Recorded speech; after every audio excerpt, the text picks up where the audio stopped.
Class 9 ও 10 এর স্টুডেন্টসরা আমরা আমাদের ইংলিশ ফার্স্ট পেপারে কিভাবে 15+ মার্কস কনফার্ম করতে পারি চলো আমরা দেখি। আমাদের ইংলিশ ফার্স্ট পেপারে সিন কম্প্রিহেনশন থেকে টোটাল 17 থেকে 20 মার্কস থাকে। এটা কনফার্ম করার জন্য আমাদের টোটাল 14টা ইউনিট পড়তে হয় এবং প্রতিটা ইউনিটে 4টা থেকে 6টা করে লেসন থাকে। That means total 70 to 80 lessons. এটার জন্য আমি একটা স্ট্র্যাটেজি দেখিয়ে দিই চলো। আমাদের 2017 থেকে 2023 পর্যন্ত সবগুলো বোর্ড আমরা অ্যানালাইসিস করি, সেই ক্ষেত্রে অ্যানালাইসিস করার পর আমরা সব ইম্পর্টেন্ট ইউনিটস অ্যান্ড ইম্পর্টেন্ট লেসনগুলো আমরা মার্ক করব।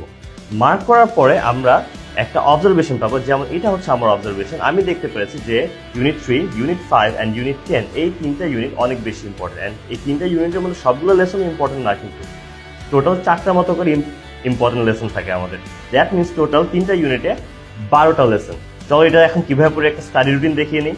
আমরা যদি প্রতি উইকে একটা করে লেসন পড়ি, তার মানে আমাদের 4 উইকসে টোটাল একটা ইউনিট কভার হয়ে যাচ্ছে। তার মানে আমাদের 1 মান্থে 1 ইউনিট ডান। তাহলে আমাদের 3টা ইউনিট কভার করতে কত টাইম লাগতে পারে? আমাদের 3টা ইউনিট কভার করতে আমাদের টাইম লাগবে 3 মান্থস। তাহলে এভাবে কিন্তু খুব ইজিলি আমরা আমাদের 15+ মার্কস ইংলিশ ফার্স্ট পেপারে কভার করে ফেলতে পারি।